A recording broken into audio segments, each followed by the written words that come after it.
നമസ്കാരം. ഈ ദിവസത്തെ സമഗ്ര വാർത്തകൾ പ്രേക്ഷകരിലേക്ക് എത്തിക്കുകയാണ്. ലേറ്റ് എഡിഷനിലൂടെ ഞാൻ പ്രവിതാലക്ഷ്മി. വിശദമായ വാർത്തകളിലേക്ക്.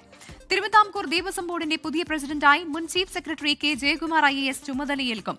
ഇന്ന് ചേർന്ന CPM സംസ്ഥാന സെക്രട്ടേറിയറ്റാണ് ശബരിമല മുൻ സ്പെഷ്യൽ ഓഫീസർ കൂടിയായ കെ ജയകുമാറിനെ ദേവസ്വം ബോർഡിന്റെ തലപ്പത്ത് നിയമിക്കാൻ തീരുമാനിച്ചത്. 24 പുറത്തുവിട്ട വാർത്തയോട് പ്രതികരിച്ച കെ ജയകുമാർ ചുമതല സന്തോഷത്തോടെ ഏറ്റെടുക്കുമെന്ന് അറിയിച്ചു. വിവാദങ്ങൾ ആവർത്തിക്കാതിരിക്കാൻ ജാഗ്രത കാട്ടുമെന്നും കെ ജയകുമാർ IAS 24നോട് പറഞ്ഞു. ശബരിമല സ്വർണ്ണമോഷണ വിവാദ കാലത്ത് തിരുവിതാംകൂർ ദേവസ്വം ബോർഡിനെ നയിക്കാൻ ആരെന്ന CPIMന്റെ അന്വേഷണം എത്തിനിന്നത് മുൻ ചീഫ് സെക്രട്ടറി കെ ജയകുമാറിലായിരുന്നു. സംസ്ഥാന സെക്രട്ടേറിയറ്റിന് മുന്നിൽ ദേവസ്വം മന്ത്രി VN വാസവൻ മുന്നോട്ടുവച്ച പേര് എല്ലാവരും അംഗീകരിക്കുകയായിരുന്നു. കുവൈറ്റ് പര്യടനം നടത്തുന്ന മുഖ്യമന്ത്രിയുടെ അനുവാദം വാങ്ങി പരസ്യമാക്കാനായിരുന്നു തീരുമാനം. ഔദ്യോഗിക പ്രഖ്യാപനത്തിന് മുമ്പേ കെ ജയകുമാർ തിരുവിതാംകൂർ ദേവസ്വം ബോർഡ് പ്രസിഡന്റാകുമെന്ന വിവരം 24 പുറത്തുവിട്ടു. മുഖ്യമന്ത്രി തിരിച്ചെത്തിയ ശേഷം നിയമന ഉത്തരവ് പുറത്തിറങ്ങും. പുതിയ ചുമതല സന്തോഷത്തോടെ ഏറ്റെടുക്കുമെന്ന് കെ ജയകുമാർ 24നോട് പറഞ്ഞു. പേര് പരിഗണിക്കുന്നു എന്ന് ഞാൻ മനസ്സിലാക്കുന്നുള്ളൂ. അങ്ങനെ തീരുമാനം വരികയാണെങ്കിൽ ഞാനത് ചുമതലയേൽക്കുന്നതിന് എനിക്ക് സന്തോഷമുണ്ട്. കാരണം എനിക്കറിയാവുന്നുള്ളൊരു മേഖലയാണത്. മണ്ഡല മകരവിളക്ക് തീർത്ഥാടനത്തിനായിരിക്കും പ്രാമുഖ്യം നൽകുകയെന്ന് കെ ജയകുമാർ അറിയിച്ചു. വിവാദങ്ങളെ വെല്ലുവിളിയായി കാണുന്നില്ലെന്നും അദ്ദേഹം പ്രതികരിച്ചു. വിവാദങ്ങളും അന്വേഷണമൊക്കെ അതിൻ്റെ നേരായ വഴി കൂടെ പോയിക്കോളും. നമ്മളിപ്പോൾ അതിനെപ്പറ്റിയൊന്നും ചിന്തിക്കേണ്ട കാര്യമില്ല. ഇതിങ്ങനെ ആവർത്തിക്കാതിരിക്കാനുള്ള കാര്യങ്ങൾ നമ്മൾ ശ്രദ്ധയിലെടുത്ത് മുമ്പോട്ട് പോകണമെന്നേ ഉള്ളൂ. അതിലൊന്നും എനിക്ക് വലിയ ആശങ്കയൊന്നുമില്ല. തീർത്ഥാടനം ഭംഗിയായി അപകടരഹിതമായിട്ടൊക്കെ നടക്കണം. നിലവിലുള്ള ദേവസ്വം ബോർഡ് പ്രസിഡന്റ് PS പ്രശാന്തിന്റെയും അംഗം അജികുമാറിന്റെയും കാലാവധി ഈ മാസം 12-ന് അവസാനിക്കുകയാണ്. പ്രത്യേക ഓർഡിനൻസ് വഴി കാലാവധി നീട്ടി നൽകാൻ ആലോചന ഉണ്ടായിരുന്നുവെങ്കിലും സ്വർണ്ണപ്പാളി വിവാദമാണ് അതിനെ തകിടം മറിച്ചത്. ഈ മാസം 13-ന് കെ ജയകുമാർ പുതിയ പ്രസിഡന്റായി ചുമതലയേൽക്കും. തൃശൂരിൽ നിന്നും സൂരജ് സജിക്കൊപ്പം R. Sreejith, 24 Thiruvananthapuram. 24 big breaking. Thiruvithamkoor Devaswom board അംഗമായി പരിഗണിച്ചിരുന്ന വിളപ്പിൽ രാധാകൃഷ്ണനെ മാറ്റാൻ CPI. കെ ജയകുമാർ IASനെ ദേവസ്വം ബോർഡ് പ്രസിഡന്റായി നിയമിക്കുന്ന സാഹചര്യത്തിലാണ് മാറ്റം. ഒഴിവാകേണ്ടി വരുമെന്ന് വിളപ്പിൽ രാധാകൃഷ്ണനെ CPI നേതൃത്വം അറിയിച്ചു. ബോർഡിലെ സാമുദായിക സമവാക്യം പാലിക്കുന്നതിന് വേണ്ടിയാണ് വിളപ്പിൽ രാധാകൃഷ്ണന് പകരം പുതിയ പേര് പരിഗണിക്കുന്നത്. ഈഴവ വിഭാഗത്തിൽ നിന്നുള്ള അംഗത്തെയാകും CPI പരിഗണിക്കുക. ശബരിമല സ്വർണ്ണക്കൊള്ളയിൽ ദേവസ്വം ബോർഡ് മുൻ അഡ്മിനിസ്ട്രേറ്റീവ് ഓഫീസർ V. മുരാരി ബാബുവും സുധീഷ് കുമാറും SIT കസ്റ്റഡിയിൽ. റാന്നി കോടതിയിൽ ഹാജരാക്കിയ മുൻ തിരുവാഭരണം കമ്മീഷണർ KS ബൈജുവിനെ ജുഡീഷ്യൽ കസ്റ്റഡിയിൽ വിട്ടു. കേസിൽ മുൻ ദേവസ്വം കമ്മീഷണർ N. വാസുവിന്റെയും സെക്രട്ടറി ജയശ്രീയുടെയും അറസ്റ്റ് ഉടനുണ്ടാകും. യഥാർത്ഥ പ്രതികളെ സർക്കാർ സംരക്ഷിക്കുകയാണെന്ന ആരോപണം പ്രതിപക്ഷം ആവർത്തിച്ചു. ദേവസ്വം ബോർഡ് മുൻ അഡ്മിനിസ്ട്രേറ്റീവ് ഓഫീസർ മുരാരി ബാബുവിനെ അടുത്ത തിങ്കളാഴ്ച വരെയും മുൻ എക്സിക്യൂട്ടീവ് ഓഫീസർ സുധീഷ് കുമാറിനെ അടുത്ത ബുധനാഴ്ച വരെയുമാണ് കോടതി SIT കസ്റ്റഡിയിൽ വിട്ടത്. മുൻ തിരുവാഭരണം കമ്മീഷണർ KS ബൈജുവിനെ കോടതി ജുഡീഷ്യൽ കസ്റ്റഡിയിൽ വിട്ടു. ഈ മാസം 21 വരെയാണ് കസ്റ്റഡി. അധികം വൈകാതെ KS ബൈജുവിനായി SIT കസ്റ്റഡി അപേക്ഷ നൽകും. മുരാരി ബാബു റാന്നി മാജിസ്ട്രേറ്റ് കോടതിയിൽ സമർപ്പിച്ച ജാമ്യാപേക്ഷ പരിഗണിക്കുന്നത് കോടതി ഈ മാസം 12-ലേക്ക് മാറ്റി. SIT കസ്റ്റഡിയിൽ വിട്ട സാഹചര്യത്തിലാണ് കോടതി നടപടി. സുധീഷ് കുമാറിനെയും മുരാരി ബാബുവിനെയും ഉണ്ണികൃഷ്ണൻ പോറ്റിയെയും ഒരുമിച്ചിരുത്തി ചോദ്യം ചെയ്യും. സന്നിധാനത്ത് കൊണ്ടുപോയി 3 പ്രതികളുമായി തെളിവെടുപ്പ് നടത്താനും ആലോചനയുണ്ട്. അതേസമയം സർക്കാർ യഥാർത്ഥ പ്രതികളെ സംരക്ഷിക്കുകയാണ് എന്നാണ് പ്രതിപക്ഷ ആരോപണം. എല്ലാവരെയും സംരക്ഷിക്കാനുള്ള നിലപാടാണ് മുഖ്യമന്ത്രിയും ഈ ഗവൺമെന്റ് സ്വീകരിക്കുന്നത്. വാസുവിൽ എത്തിച്ചേരുന്ന കൃത്യമായ കാര്യങ്ങളെല്ലാം ഉണ്ട്. പക്ഷെ അറസ്റ്റിലേക്ക് നീങ്ങുന്നില്ല. അവിടെയാണ് സംശയം വരുന്നത്. ദേവസ്വം ബോർഡ് മുൻ പ്രസിഡന്റും മുൻ കമ്മീഷണറുമായ N. വാസുവിനെ അറസ്റ്റ് ചെയ്യാൻ അന്വേഷണ സംഘം നീക്കം തുടങ്ങി. അധികം വൈകാതെ അറസ്റ്റിലേക്ക് കടക്കുമെന്നാണ് വിവരം. 24 പത്തനംതിട്ട. അല്പസമയം മുൻപ് വന്ന വാർത്തയുടെ വിശദാംശങ്ങളിലേക്കാണ്. കോട്ടയം മണ്ണർക്കാട് ആഭിചാരക്രിയയുടെ പേരിൽ ക്രൂരത. യുവതിയെ മണിക്കൂറുകളോളം മാനസികമായും ശാരീരികമായും പീഡിപ്പിച്ചു. ഭസ്മം കഴിപ്പിച്ചു, മദ്യം കുടിപ്പിച്ചു. മരിച്ചുപോയ ബന്ധുക്കളുടെ ആത്മാവ് ശരീരത്തിലുണ്ടെന്ന് പറഞ്ഞായിരുന്നു ആഭിചാരക്രിയ. സംഭവത്തിൽ ഭർത്താവും മന്ത്രവാദിയുമടക്കം 3 പേർ അറസ്റ്റിലായി. തെരുവുനായ ആക്രമണത്തിൽ സുപ്രധാന ഉത്തരവുമായി സുപ്രീം കോടതി. പൊതുയിടങ്ങളിൽ നിന്ന് തെരുവുനായ്ക്കളെ 2 മാസത്തിനുള്ളിൽ നീക്കം ചെയ്യണമെന്നാണ് ഉത്തരവ്. പിടികൂടുന്ന തെരുവുനായ്ക്കളെ വന്ധ്യംകരണത്തിന് ശേഷം ഷെൽട്ടറിലേക്ക് മാറ്റണമെന്നും നിർദ്ദേശം. കേരളത്തിൽ നടന്ന തെരുവുനായ ആക്രമണങ്ങളെക്കുറിച്ചും സുപ്രീം കോടതി ഉത്തരവിൽ പരാമർശിക്കുന്നുണ്ട്. തെരുവുനായ്ക്കളെ മുഴുവൻ മാറ്റുക എന്നത് പ്രായോഗികമല്ല എന്ന് തദ്ദേശ സ്വയംഭരണ വകുപ്പ് മന്ത്രി എം ബി രാജേഷ് പ്രതികരിച്ചു. ആശുപത്രികൾ, സ്കൂളുകൾ, റെയിൽവേ സ്റ്റേഷനുകൾ തുടങ്ങിയ പൊതുയിടങ്ങളിൽ നിന്ന് തെരുവുനായകളെ മാറ്റണമെന്നതാണ് സുപ്രീം കോടതിയുടെ സുപ്രധാന നിർദ്ദേശം. പിടികൂടുന്ന തെരുവുനായകളെ വന്ധ്യംകരണത്തിന് ശേഷം ഷെൽട്ടറിൽ പാർപ്പിക്കണം. പിടികൂടുന്ന സ്ഥലത്ത് വീണ്ടും തുറന്നുവിടരുത്. പൊതുവിടങ്ങളിൽ തെരുവുനായകളുടെ പ്രവേശനം തടയാൻ പ്രത്യേക വേലികൾ നിർമ്മിക്കണം. ഇതിനായുള്ള നടപടികൾ 8 ആഴ്ചയ്ക്കുള്ളിൽ തദ്ദേശ സ്ഥാപനങ്ങൾ പൂർത്തിയാക്കണമെന്നും സുപ്രീം കോടതി. ദേശീയപാത ഉൾപ്പെടെയുള്ള റോഡുകളിൽ അലഞ്ഞുതിരിഞ്ഞു നടക്കുന്ന കന്നുകാലികളെ സംരക്ഷണ കേന്ദ്രങ്ങളിലേക്ക് മാറ്റണമെന്നും സുപ്രീം കോടതി നിർദ്ദേശിച്ചു. സംസ്ഥാനങ്ങളുടെയും കേന്ദ്രഭരണ പ്രദേശങ്ങളുടെയും ചീഫ് സെക്രട്ടറിമാർ നടപടികൾ കർശനമായി പാലിക്കുന്നുണ്ടെന്ന് ഉറപ്പുവരുത്തണം. അല്ലാത്തപക്ഷം ഉദ്യോഗസ്ഥർ ഉത്തരവാദികളായിരിക്കുമെന്നും സുപ്രീം കോടതിയുടെ മുന്നറിയിപ്പ്. കേരളത്തിന്റെ വിവിധയിടങ്ങളിൽ റിപ്പോർട്ട് ചെയ്ത തെരുവുനായ ആക്രമണങ്ങളും സുപ്രീം കോടതിയുടെ ഉത്തരവിൽ പരാമർശിക്കുന്നു. തെരുവുനായ്ക്കളെ മുഴുവൻ മാറ്റുക എന്നത് പ്രായോഗികമല്ലെന്ന് തദ്ദേശ സ്വയംഭരണ വകുപ്പ് മന്ത്രി എം ബി രാജേഷ് പ്രതികരിച്ചു. എവിടെ കൊണ്ടുപോയിട്ടാണ് ഇവരെ പാർപ്പിക്കുക? ഇപ്പോൾ കേരളം നേരിടുന്നൊരു പ്രശ്നം വലിയ ജനസാന്ദ്രതയുള്ളൊരു സംസ്ഥാനമാണ്. അവിടെ ആളുകൾക്ക് താമസിക്കാൻ തന്നെ ഭൂമി കണ്ടെത്താൻ നമ്മൾ പ്രയാസപ്പെടുകയാണ്. അപ്പോഴെങ്ങനെയാണ് ഈ തെരുവ് നായ്ക്കളെക്ക് വേണ്ടി ഷെൽട്ടർ ഉണ്ടാക്കാൻ കഴിയുക? അപ്പോൾ അതുകൊണ്ട് കുറെ കൂടി പ്രായോഗികമായിട്ടുള്ള നിർദ്ദേശങ്ങൾ ആണ് നമുക്ക് ഉണ്ടാവേണ്ടത്. തെരുവ് നായ്ക്കളെ മുഴുവൻ മാറ്റണമെന്ന നിർദ്ദേശം വന്നാൽ അപ്പോൾ മറുപടി നൽകുമെന്നും മന്ത്രി പറഞ്ഞു. തെരുവുനായ കേസിലെ സുപ്രീം കോടതിയുടെ ഉത്തരവ് ജനങ്ങളെ സംബന്ധിച്ച് ആശ്വാസകരമാണെങ്കിലും സർക്കാരിനെ സംബന്ധിച്ച് കോടതിയുടെ നിർദ്ദേശങ്ങൾ പാലിക്കുന്നത് ഏറെ ശ്രമകരമായ ദൗത്യം കൂടിയാണ്. ആർ അച്യുതൻ, 24, ഡൽഹി. സംസ്ഥാനത്ത് വിവിധയിടങ്ങളിൽ തെരുവുനായ ആക്രമണമുണ്ടായി. കൊല്ലത്തും ആലപ്പുഴയിലും തെരുവുനായ ആക്രമണത്തിൽ നിരവധി പേർക്ക് പരുക്കേറ്റു. കൊല്ലം അഞ്ചലിലും മാവേലിക്കരയിൽ KSEB ഓഫീസിലുമാണ് തെരുവുനായ ആക്രമണം ഉണ്ടായത്. ഇന്ന് രാവിലെയാണ് കൊല്ലം അഞ്ചൽ ചന്തമുക്കിൽ തെരുവുനായ ആക്രമണം ഉണ്ടായത്. 7 പേരെ തെരുവുനായ കടിച്ചു. പേവിഷബാധയുള്ള നായയാണ് കടിച്ചതെന്നാണ് നാട്ടുകാരുടെ സംശയം. നായയെ നാട്ടുകാർ തല്ലിക്കൊന്നു. മനുഷ്യർക്ക് പുറമെ മറ്റു നായകളെയും കടിച്ചു എന്നാണ് സൂചന. പരിക്കേറ്റവരെ അഞ്ചലിലെയും പുനലൂരിലെയും ആശുപത്രികളിൽ പ്രവേശിപ്പിച്ചു.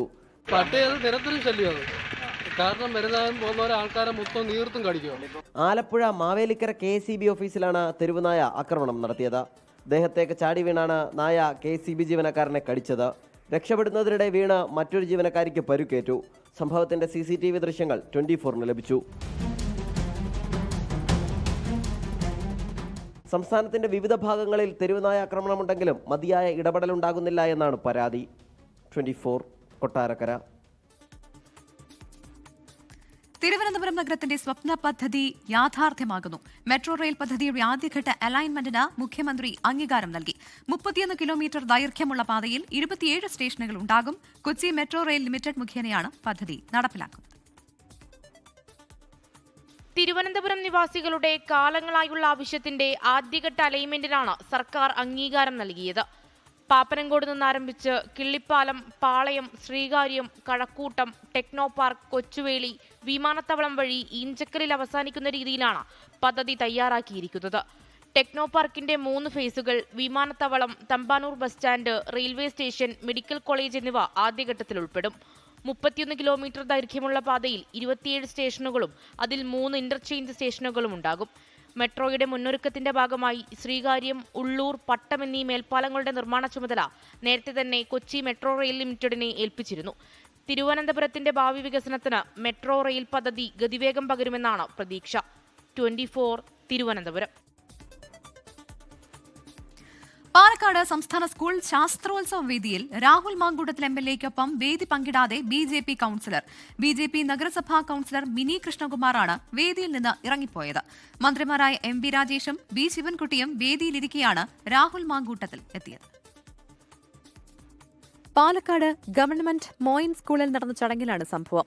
ശാസ്ത്രോത്സവ ഉദ്ഘാടന വേദിയിലേക്ക് MLA രാഹുൽ മാങ്കൂട്ടത്തിലെത്തിയതോടെ BJP കൌൺസിലറും നഗരസഭ വികസനകാര്യ സ്റ്റാൻഡിംഗ് കമ്മിറ്റി അധ്യക്ഷയുമായ മിനി കൃഷ്ണകുമാർ ഇറങ്ങിപ്പോവുകയായിരുന്നു. ഗുരുതര ലൈംഗിക പീഡനാരോപണം നേരിടുന്ന രാഹുലിനൊപ്പം വേദി പങ്കിടരുത് എന്ന പാർട്ടി നിർദ്ദേശം പാലിക്കുകയാണ് താൻ ചെയ്തത് എന്നും മിനി കൃഷ്ണകുമാർ പറഞ്ഞു. പാലക്കാട് MLA രാഹുൽ മാങ്കൂട്ടത്തിൽ തികച്ചും സ്ത്രീവിരുദ്ധനാണെന്ന് അദ്ദേഹം സ്വയം തെളിയിച്ച ഒരു വ്യക്തിയാണ്. അദ്ദേഹത്തോടൊപ്പം വേദി പങ്കിടുവാൻ എനിക്ക് താല്പര്യമില്ല. ഞാനൊരു പാർട്ടിയുടെ നിർദ്ദേശം അനുസരിക്കുന്ന ഒരു വ്യക്തിയാണ്. അതുകൊണ്ട് തന്നെയാണ് രാഹുൽ മാങ്കൂട്ടത്തിന്റെ പരിപാടിയിൽ നിന്ന് ഇറങ്ങിപ്പോകുന്നത്. എന്നാൽ ഇതേ ശാസ്ത്രോത്സവം പരിപാടിയുടെ സംഘാടക സമിതി രൂപീകരണ യോഗത്തിൽ നിന്നും രാഹുൽ മാങ്കൂട്ടത്തിലിനെ ഒഴിവാക്കുകയും രാഹുലിനെതിരെ രൂക്ഷ വിമർശനങ്ങൾ ഉന്നയിക്കുകയും ചെയ്ത വിദ്യാഭ്യാസ മന്ത്രി B. ശിവൻകുട്ടിയും മന്ത്രി MB രാജേഷും CPIM MLA-മാരും രാഹുലുമായി വേദി പങ്കിട്ടു. വിഷയത്തിൽ പ്രതികരിക്കാൻ മന്ത്രി MB രാജേഷ് തയ്യാറായില്ല. 24 പാലക്കാട്. തിരുവനന്തപുരം മെഡിക്കൽ കോളേജിൽ ചികിത്സ ലഭിക്കാതെ കൊല്ലം പന്മന സ്വദേശി വേണു മരിച്ച സംഭവത്തിൽ പ്രതിഷേധം ശക്തം. ആരോഗ്യമന്ത്രി രാജിവെച്ച് ഇറങ്ങിപ്പോകണമെന്ന് പ്രതിപക്ഷ നേതാവ് VD സതീശൻ ആവശ്യപ്പെട്ടു. മെഡിക്കൽ കോളേജിൽ വേണു അനുഭവിച്ച ദുരിതം ഭാര്യ സിന്ധു 24നോട് കണ്ണീരോടെ വിവരിച്ചു. എന്നാൽ പ്രോട്ടോകോൾ അനുസരിച്ചുള്ള ചികിത്സ നൽകിയെന്നാണ് മെഡിക്കൽ കോളേജിന്റെ വാദം. ഇവിടുത്തെ സിസ്റ്റർമാരായാലും ആരായാലും നായ്ക്കളെ നോക്കുന്ന കണ്ണുകൊണ്ട് പോലും പേഷ്യൻസിനെ നോക്കുന്നില്ല. സർക്കാർ, അതായത് നമ്മൾ കൊടുക്കുന്ന നികുതി പണം യൂസ് ചെയ്ത് അവർക്ക് ശമ്പളം കൊടുക്കുന്നു. പക്ഷേ അവരുടെ വിചാരം അവർ എന്തൊക്കെയോ ആണെന്നുള്ള രീതിയിലാണ് പേഷ്യൻസിനെ കൺസിഡർ ചെയ്യുന്നത്. അവിടെ തലവേദനയ്ക്ക് ഡോക്ടർ നിർദ്ദേശിച്ച മരുന്ന് പോലും മെഡിക്കൽ കോളേജിൽ നിന്ന് കിട്ടിയില്ല. വേദന കൊണ്ട് പൊളഞ്ഞപ്പോഴും മരുന്ന് ലഭിച്ചില്ല. അത്യാഹിത വിഭാഗത്തിൽ കൊണ്ടുവന്നപ്പോൾ മാത്രമാണ് കാർഡിയോളജി ഡോക്ടർമാർ വേണുവിനെ കണ്ടതെന്നും ഭാര്യ സിന്ധു. എന്നാൽ പിഴവില്ലെന്ന് ആവർത്തിക്കുകയാണ് തിരുവനന്തപുരം മെഡിക്കൽ കോളേജ് അധികൃതർ. കാർഡിയോളജി വിഭാഗം മേധാവി ഡോക്ടർ മാത്യു ഐപ്പിന്റെ വിശദീകരണം ഇങ്ങനെ: ഇവിടെ കൊടുക്കാവുന്ന ഏറ്റവും ബെസ്റ്റ് ചികിത്സ കൊടുത്തു. ഞങ്ങളിവിടെ കൊടുക്കുന്ന ചികിത്സ എന്ന് പറയുന്നത് അത് പ്രോട്ടോകോൾ അനുസരിച്ചുള്ള ചികിത്സ മാത്രമേ കൊടുക്കത്തുള്ളൂ. വേണുവിന്റെ മരണത്തിൽ പ്രതിഷേധം കടുപ്പിക്കുകയാണ് പ്രതിപക്ഷം. കേരളത്തിലെ മെഡിക്കൽ കോളേജുകളിലും ആശുപത്രികളിലും വല്ലപ്പോഴും ഉണ്ടായിരുന്ന കാര്യങ്ങൾ നിരന്തരമായി സംഭവിച്ചുകൊണ്ടിരിക്കുകയാണ്. ഒറ്റപ്പെട്ട സംഭവങ്ങളല്ല. കോൺഗ്രസ് നേതാവ് രമേശ് ചെന്നിത്തല വേണുവിന്റെ വീട് സന്ദർശിച്ചു. സബ് കമ്മിറ്റി രൂപീകരിച്ച് വിഷയത്തിൽ അന്വേഷണം നടത്തണമെന്നാവശ്യപ്പെട്ട് യൂത്ത് കോൺഗ്രസ് കേന്ദ്ര ആരോഗ്യ മന്ത്രാലയത്തിന് കത്ത് നൽകി. 24 കൊല്ലം.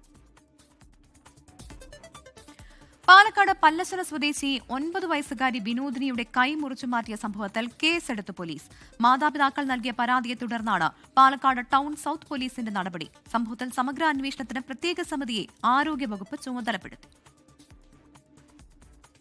കുട്ടിയുടെ കൈമുറിച്ച് മാറ്റാനുള്ള കാരണം കൃത്യമായി പഠിച്ച് റിപ്പോർട്ട് നൽകാനാണ് ആരോഗ്യവകുപ്പ് പ്രത്യേക സമിതിയെ നിയോഗിച്ചത്. തിരുവനന്തപുരം മെഡിക്കൽ കോളേജ് സർജറി മേധാവി നിസാറുദ്ദീൻ, കൊല്ലം മെഡിക്കൽ കോളേജ് ഓർത്തോ മേധാവി മനോജ് കുമാർ എന്നിവരാണ് അന്വേഷിക്കുക. 10 ദിവസത്തിനകം റിപ്പോർട്ട് നൽകാനാണ് നിർദ്ദേശം.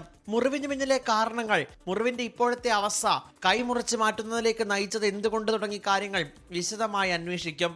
ചികിത്സാ പിഴവുണ്ടായിട്ടില്ലെന്ന് ആവർത്തിക്കുകയാണ് പാലക്കാട് ജില്ലാ ആശുപത്രി അധികൃതരും ഡോക്ടർമാരും. ചികിത്സയിലായി 1 മാസം പിന്നിട്ടിട്ടും കൃത്യമായ മറുപടിയോ സഹായങ്ങളോ സർക്കാർ ഉറപ്പാക്കില്ലെന്ന കുടുംബം ആരോപണം ഉയർത്തുന്നതിനിടെയാണ് ആരോഗ്യവകുപ്പിന്റെ തീരുമാനം.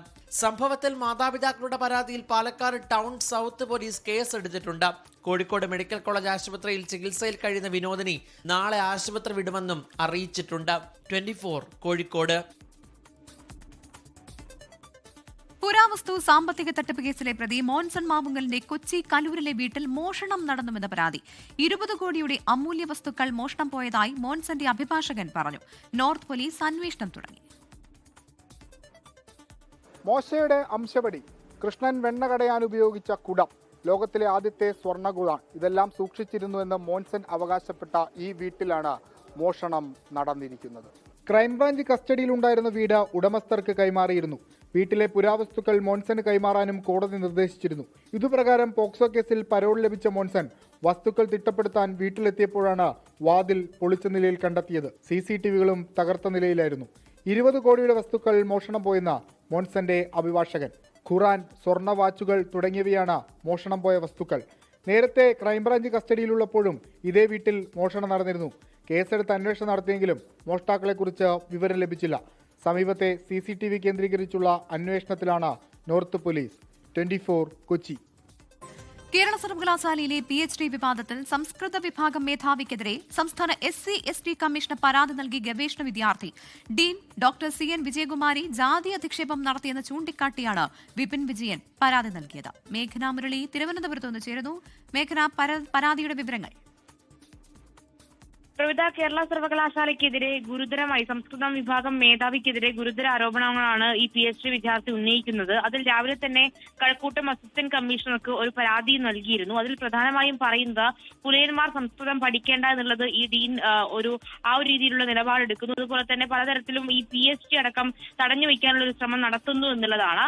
അതിന്റെ തുടർച്ചയായാണ് ഇപ്പോൾ SC/ST കമ്മീഷനും ഇപ്പോൾ ഒരു പരാതി ഗവേഷണ വിദ്യാർത്ഥി നൽകിയിട്ടുള്ളത്. അതിൽ ഡീൻ ഡോക്ടർ CN വിജയകുമാരി ജാതി അധിക്ഷേപം നടത്തിയെന്ന് പരാതിയിൽ പറയുന്നുണ്ട്. അതുപോലെ തന്നെ പുലയന് എന്തിനാണ് ഡോക്ടർ ബാലു എന്ന് അധ്യാപിക ചോദിച്ചു എന്നും പരാതിയിൽ പറയുന്നു. ഗുരുതര ആരോപണങ്ങളാണ് ഈ SC/ST കമ്മീഷന് കൊടുത്ത പരാതിയിലും ഗവേഷണ വിദ്യാർത്ഥി പറയുന്നത്. അത് മറ്റ് അധ്യാപകർക്ക് മുന്നിലും വിദ്യാർത്ഥികൾക്ക് മുന്നിൽ വെച്ചും ഈ അധിക്ഷേപിച്ചു നടക്കമുള്ള കാര്യങ്ങളും പറയുന്നുണ്ട്. എന്തായാലും ഇതിൽ എന്ത് നടപടിയെടുക്കുമെന്നുള്ളത് തന്നെയാണ് നോക്കിക്കാണേണ്ടത്. അതിൽ ഇന്ന് രാത്രിയോടുകൂടിയാണ് SC/ST കമ്മീഷന് ഒരു പരാതി ഈ ഗവേഷക വിദ്യാർത്ഥി SFI നേതാവ് കൂടിയായിട്ടുള്ള ഈ ഗവേഷക വിദ്യാർത്ഥി നൽകിയിട്ടുള്ളത്. ശ്രീ മേഘനാ മുരളിയാണ് തിരുവനന്തപുരത്ത് നിന്ന് വിവരങ്ങൾ നൽകിയത്. നോക്കാം ഇനി തദ്ദേശ തെരഞ്ഞെടുപ്പ് ചൂടിൽ കേരളം.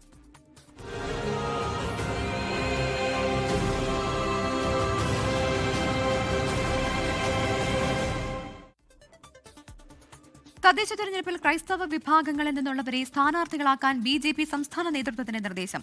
പഞ്ചായത്തുകളിൽ ക്രൈസ്തവ വിഭാഗത്തിൽപ്പെട്ട എത്ര പേരെ സ്ഥാനാർത്ഥികളാക്കണമെന്ന സർക്കുലർ BJP കണ്ണൂർ നോർത്ത് ജില്ലാ നേതൃത്വം പുറത്തിറക്കി. സർക്കുലറിനെതിരെ UDF-ഉം LDF-ഉം രംഗത്ത് വന്നു. BJP ക്രൈസ്തവരെ മത്സരിപ്പിച്ചാൽ എന്താണ് കുഴപ്പം എന്നായിരുന്നു K. സുരേന്ദ്രന്റെ പ്രതികരണം. BJP സംസ്ഥാന ഘടകം നടത്തിയ സർവേയുടെ അടിസ്ഥാനത്തിലാണ് ക്രൈസ്തവ സ്ഥാനാർത്ഥികളെ പരിഗണിക്കുന്നത് എന്നാണ് സർക്കുലറിന്റെ ഉള്ളടക്കം. BJP Kannur north president KK Vinod Kumar ഇറക്കിയ സർക്കുലറിൽ പഞ്ചായത്തുകളിലേക്ക് വേണ്ട ക്രൈസ്തവരുടെ കണക്കുമുണ്ട്. സർക്കുലറിന്റെ പകർപ്പ് 24-ന് ലഭിച്ചു.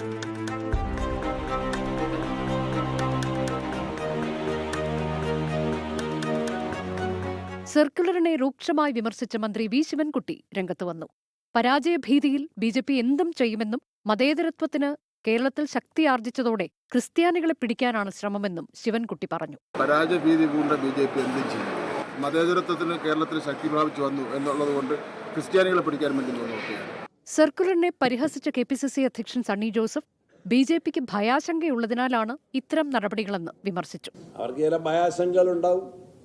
അതുകൊണ്ടായിരിക്കും ലഡുവിലെ മുന്തിരിങ്ങ പോലെ ആരെയെങ്കിലും കണ്ടെത്താൻ വേണ്ടി ശ്രമിക്കുന്നു. ക്രൈസ്തവ സ്ഥാനാർത്ഥികളെ മത്സരിപ്പിച്ചാൽ എന്താണ് കുഴപ്പമെന്നായിരുന്നു K. സുരേന്ദ്രന്റെ ചോദ്യം. അങ്ങനെ ഒരു സർക്കുലർ ഒന്നും ഞങ്ങൾ കണ്ടിട്ടില്ല.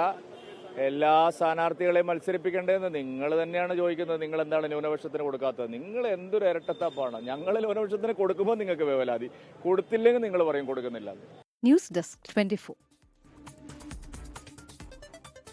തദ്ദേശ തെരഞ്ഞെടുപ്പിനൊരുങ്ങുന്ന മുന്നണികളിൽ സീറ്റ് വിഭജന ചർച്ചകൾ സജീവം. ജനാധിപത്യ രാഷ്ട്രീയ പാർട്ടിയുടെ UDF പ്രവേശനത്തിൽ ഉടൻ തീരുമാനമുണ്ടാകുമെന്നാണ് പ്രതീക്ഷയെന്ന് അധ്യക്ഷ CK ജാനു 24-നോട് പറഞ്ഞു. അതേസമയം എറണാകുളം കുന്നത്തനാട് അടക്കം 2020-യിൽ നിന്ന് പിടിച്ചെടുക്കുമെന്ന് CPIM ജില്ലാ സെക്രട്ടറി S. സതീഷും 24-നോട് പറഞ്ഞു.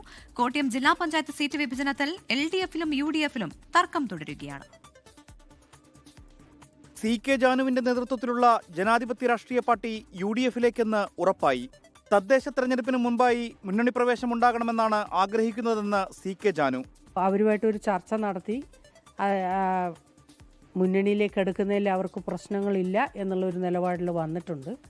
എന്തായാലും താമസിയാതെ അത്തരം ഒരു നീക്കം ഉണ്ടാവുമെന്നാണ് നമ്മൾ പ്രതീക്ഷിക്കുന്നത്. JRPയുടെ കാര്യത്തിൽ ഉടൻ തീരുമാനമുണ്ടാകുമെന്നായിരുന്നു VD സതീശന്റെ പ്രതികരണം. അത്തരം കാര്യങ്ങളിൽ ഒരു തീരുമാനം ഏതാനും ദിവസങ്ങൾക്കുള്ളിലുണ്ടാവും. അതേസമയം വെൽഫെയർ പാർട്ടിയുമായി ഇപ്പോൾ ചർച്ചകൾ നടക്കുന്നില്ലെന്ന് KPCC working president AP Anilkumar MLA. Kottayam ജില്ലാ പഞ്ചായത്തിൽ അധികമായി വന്ന ഒരു സീറ്റിലാണ് ഇപ്പോൾ തർക്കമുള്ളത്. പുതുതായി വന്ന തലനാട് ഡിവിഷൻ വേണമെന്നാണ് മുസ്ലിം ലീഗ് പറയുന്നത്. നമ്മൾ ഇവിടെ ഇന്ത്യൻ യൂണിയൻ മുസ്ലിം ലീഗ് തന്നെയല്ലേ നമ്മളുടെ ഘടകകക്ഷിയായിട്ട് നിൽക്കുന്നത്. അപ്പോൾ പിന്നെ ഞങ്ങൾ ആ ഘടകകക്ഷികളായിട്ട് നിൽക്കുന്ന ആളുകളുമായിട്ട് ഇപ്പം ചർച്ചയൊക്കെ. തലനാട് ഡിവിഷനെ സംബന്ധിച്ച് LDF-ൽ കേരള കോൺഗ്രസ് എമ്മും CPI-യും ഇതിനോടകം അവകാശവാദം ഉന്നയിച്ചു കഴിഞ്ഞു. എറണാകുളം കുന്നത്തുനാട്ടിലടക്കം 2020-യെ വെല്ലുവിളിക്കുകയാണ് CPIM. വ്യാജമായ വോട്ട് ചേർത്തായിരുന്നു സാബു M. ജേക്കബിന്റെ വിജയമെന്നും വ്യാജ വോട്ടുകൾ ചേർക്കുന്നത് CPIM അല്ലെന്നും S. സതീഷ് പറഞ്ഞു. 2020 എന്ന് പറയുന്ന ഒരു രാഷ്ട്രീയ സംഘടനയാണ് അവിടെ കാര്യങ്ങൾ കൈകാര്യം ചെയ്യുന്നത്. അതെന്തായിരുന്നു എന്നിപ്പോൾ കൂടുതൽ ചർച്ച ചെയ്യുകയും ജനങ്ങൾ മനസ്സിലാക്കപ്പെടുകയും ചെയ്യുന്ന നിലയിലേക്ക് വന്നിട്ടുണ്ട്. വിവിധ ബ്യൂറോകൾക്കൊപ്പം ന്യൂസ് ഡെസ്ക് 24. ഒന്നാം ഘട്ടത്തിൽ ചരിത്രത്തിലെ ഏറ്റവും വലിയ പോളിംഗ് ശതമാനം രേഖപ്പെടുത്തിയതോടെ ബീഹാറിൽ ഇരു മുന്നണികളും ആശങ്കയിലാണ്. ഭരണവിരുദ്ധ വികാരമില്ലാത്തതുകൊണ്ടാണ് പോളിംഗ് ശതമാനം കൂടിയതെന്ന NDAയും മാറ്റത്തിനായാണ് വോട്ടർമാർ ശ്രമിച്ചതെന്ന് മഹാസഖ്യവും അവകാശപ്പെടുന്നു. എന്നാൽ തീവ്ര വോട്ടർ പട്ടിക പരിഷ്കരണം അടക്കമുള്ള നടപടികളാണ് പോളിംഗ് ശതമാനത്തിൽ പ്രതിഫലിച്ചത് എന്നാണ് തിരഞ്ഞെടുപ്പ് കമ്മീഷൻ പറയുന്നത്. ഒന്നാം ഘട്ടത്തിൽ ചരിത്രത്തിലെ ഏറ്റവും വലിയ പോളിംഗ് രേഖപ്പെടുത്തിയതോടെ ജനമനം ആർക്കൊപ്പമെന്ന ആശയക്കുഴപ്പത്തിലാണ് മുന്നണികൾ. NDA അനുകൂല തരംഗമാണ് കണ്ടതെന്ന് പ്രധാനമന്ത്രി നരേന്ദ്രമോദി പറഞ്ഞു. എന്നാൽ ഡൽഹി അടക്കം സ്ഥലങ്ങളിൽ വോട്ട് ചെയ്ത BJPക്കാർ ബീഹാറിലും വോട്ട് ചെയ്തെന്നാണ് രാഹുൽ ഗാന്ധി ഇന്ന് ആരോപിച്ചത്. ഇത്തവണ പോളിംഗ് 8% വർദ്ധിച്ചു എന്നതാണ് കണക്ക്. പോളിംഗ് ശതമാനം 5 കൂടിയാൽ സംസ്ഥാനത്ത് ഭരണമാറ്റം ഉണ്ടാവുമെന്നതാണ് ബീഹാറിന്റെ പൊതുചരിത്രം. 1967 പോളിംഗ് 7% ഉയർന്നപ്പോഴാണ് കോൺഗ്രസിന് സംസ്ഥാനത്ത് ആദ്യമായി ഭരണം പോയത്. 1980 പോളിംഗ് 7% കൂടിയപ്പോഴാണ് ജനതാ പാർട്ടി വീഴുന്നതും കോൺഗ്രസ് തിരിച്ചു വരുന്നതും. ഏതായാലും ഇത്തവണ വോട്ടിംഗ് ശതമാനത്തിലുണ്ടായ വർധന തെരഞ്ഞെടുപ്പ് കമ്മീഷന് ആശ്വാസമാണ്. തീവ്ര വോട്ടർ പട്ടിക പരിഷ്കരണം ഉണ്ടാക്കിയ വിവാദത്തിനിടെയായിരുന്നു വോട്ടെടുപ്പ്. പട്നയിൽ നിന്നും ശ്രീനാഥ് ചന്ദ്രൻ, 24. ലോകത്തെവിടെയായാലും ഏത് സമയത്തും 24 വാർത്തകളും ഓഗ്മെന്റഡ് റിയാലിറ്റി പാക്കേജുകളും എക്സ്പ്ലെയിനറുകളും വിശദമായി കാണാൻ ഞങ്ങളുടെ YouTube ചാനൽ നിങ്ങൾക്ക് സബ്സ്ക്രൈബ് ചെയ്യാം.